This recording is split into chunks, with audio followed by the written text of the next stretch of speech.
નમસ્કાર મિત્રો, આજે આપણે કોઈ ગોખેલું, જૂનું કે યુટ્યુબ પર વારંવાર જોવા મળતું રાશિફળ નથી જાણવું.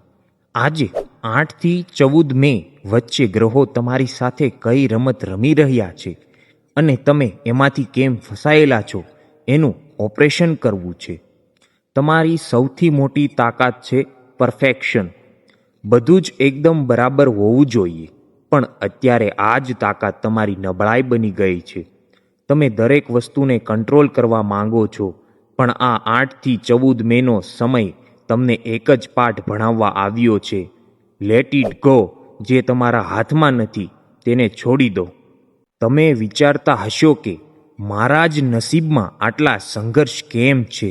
ચાલો હું તમને એક વાર્તા કહું. એકવાર એક સાધુએ પોતાના શિષ્યને પાણી ભરેલો એક ગ્લાસ પકડાવ્યો અને પૂછ્યું, આનું વજન કેટલું હશે? શિષ્યએ કહ્યું, 200 ગ્રામ. સાધુએ કહ્યું, જો તું આને 1 મિનિટ પકડી રાખીશ તો કોઈ વાંધો નહીં આવે. 1 કલાક પકડી રાખીશ તો તારો હાથ દુખશે, અને જો આખો દિવસ પકડી રાખીશ તો તારો હાથ ખોટો પડી જશે. ગ્લાસનું વજન નથી વધ્યું, પણ તે એને કેટલો સમય પકડી રાખ્યો છે તેનાથી તકલીફ વધે છે. કન્યા રાશિવાળા મિત્રો, તમે ભૂતકાળની વાતો, લોકોના મહેણા અને ભવિષ્યની ચિંતાઓનો ગ્લાસ મહિનાઓથી પકડી રાખ્યો છે. 8 થી 14 મે વચ્ચેની બુધ અને શુક્રની સ્થિતિ કહે છે કે હવે આ ગ્લાસ નીચે મૂકવાનો સમય આવી ગયો છે. તમે બહાર કેવી રીતે આવશો? આ અઠવાડિયામાં કોઈ મોટો ચમત્કાર નહીં થાય કે આસમાનમાંથી કોઈ ફરિશ્તો નહીં આવે. ચમત્કાર તમારા મનની અંદર જ થશે. 10મી મેની આસપાસ તમને અંદરથી જ એવો અવાજ આવશે કે બસ હવે મારે કોઈની આગળ મારી જાતને સાબિત નથી કરવી. અને જે દિવસથી તમે લોકોને સાબિત કરવાનું બંધ કરી દેશો, એ જ દિવસથી તમારી પ્રગતિના રસ્તાઓ આપોઆપ ખુલી જશે. હવે વાત કરીએ આર્થિક બાબતોની. મહેનત પૂરી કરો છો, પણ પૈસા હાથમાં ટકતા નથી અથવા અટવાઈ જાવ છો. આ 8 થી 14 મેના સમયગાળામાં એક બહુ સૂક્ષ્મ બદલાવ આવી રહ્યો છે. તમારા કામકાજના સ્થળે તમે જે બીજ વાવ્યા હતા તે હવે અંકુરિત થવાના છે. ચાઇનીઝ બાંબુ વિશે તમે સાંભળ્યું હશે ને? એને વાવ્યા પછી 4 વર્ષ સુધી જમીનની બહાર કંઈ જ દેખાતું નથી. એ 4 વર્ષ પોતાના મૂળિયા મજબૂત કરે છે અને 5મા વર્ષે માત્ર 6 અઠવાડિયામાં એ 80 ફૂટ લાંબો થઈ જાય છે. તમારા સમય પણ એ વાંસ જેવો જ છે. અત્યાર સુધી તમે મૂળિયા મજબૂત કરતા હતા, હવે ગ્રોથનો સમય છે. કોઈ જૂનો કોન્ટેક્ટ, કોઈ જૂનો મિત્ર કે અચાનક આવેલો કોઈ વિચાર તમને આર્થિક રીતે મોટો ફાયદો કરાવી શકે છે. પણ અહીં એક ભૂલ ના કરતા.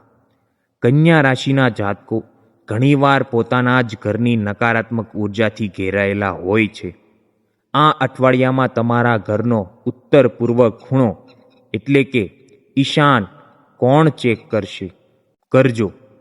જ્યારે કોઈ કચરો, નકામો સામાન કે જૂની બંધ પડેલી વસ્તુઓ પડી હોય તો તરત હટાવી દેજો. ઈશાન કોણ બ્લોક હશે તો નવા વિચારો અને પૈસા આવવાના રસ્તાઓ બ્લોક થઈ જશે. આ એક નાનકડો વાસ્તુ ફેરફાર તમારી આર્થિક સ્થિતિમાં મોટો ચમત્કાર કરશે. સંબંધોની બાબતમાં તમારી સાથે હંમેશા એવું કેમ થાય છે કે તમે સામેવાળા માટે 100% કરો અને તમને બદલામાં માત્ર 20% પણ ના મળે? કારણ કે તમારો સ્વભાવ ફિક્સરનો છે. કોઈ દુઃખી હોય એટલે કન્યા રાશિવાળા તરત જ એના આંસુ લૂછવા પહોંચી જાય છે. પણ 8 થી 14 મેના ગ્રહો તમને ચેતવણી આપે છે કે પ્લીઝ સ્ટોપ ફિક્સિંગ પીપલ. લોકોને સુધારવાનું બંધ કરો. જે તમારી કદર નથી કરતા એમના માટે ઘસાવાનું બંધ કરો. આ 7 દિવસોમાં પરિવારમાં કોઈ નાની ગેરસમજ થઈ શકે છે. પણ તમારે ત્યાં મૌન રહેવાનું છે. દરેક દલીલ જરૂરી નથી હોતી. ક્યારેક સંબંધો બચાવવા માટે શાંતિ રાખવી જ શ્રેષ્ઠ ઉપાય છે. મિત્રો, મેં તમને શરૂઆતમાં જ કહ્યું હતું કે આ કોઈ સામાન્ય રાશિફળ નથી. આ સમયમાં તમને નકારાત્મકતામાંથી કાઢવા માટે કોઈ મોટી પૂજા કે ખર્ચા કરવાની જરૂર નથી. કન્યા રાશિના લોકોએ પોતાના મનને શાંત કરવા માટે સીધું જ મહાદેવ સાથે કનેક્ટ થવું પડશે. આ 8 થી 14 મેના સમયગાળામાં એક નિયમ લો.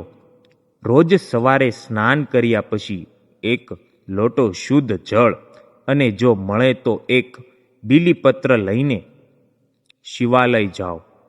શિવલિંગ પર જળ ચઢાવતી વખતે આંખો બંધ કરીને માત્ર એટલું જ કહો, હે મહાદેવ, મારા મનમાં જે યુદ્ધ ચાલી રહ્યું છે એ હવે મારાથી લડાતું નથી. મારા કર્મો, મારી મહેનત હું કરું છું, પણ પરિણામ હું તમારા ચરણોમાં અર્પણ કરું છું. મને રસ્તો બતાવો. વિશ્વાસ માનો મિત્રો. જળ ચડાવીને જ્યારે તમે શિવલિંગ મંદિરમાંથી બહાર આવશો ત્યારે તમને એવું લાગશે કે જાણે 100 કિલોનું વજન તમારા માથા પરથી ઉતરી ગયું છે. અને આ જ શાંતિ તમને તમારા અટવાયેલા કામ પૂરા કરવાની શક્તિ આપશે. ગાયને લીલો ચારો જરૂર ખવડાવજો, કારણ કે અબોલ જીવનની દુઆ સીધી બુધ ગ્રહને મજબૂત કરે છે. કન્યા રાશિવાળા મિત્રો, તમે બહુ ખાસ છો. દુનિયાને તમારી જરૂર છે, પણ પહેલાં તમારે તમારી જાતને સંભાળવાની છે. આ સમયગાળો તમારા માટે જીવનનો એક નવો અધ્યાય શરૂ કરશે. બસ હિંમત ના હારતા.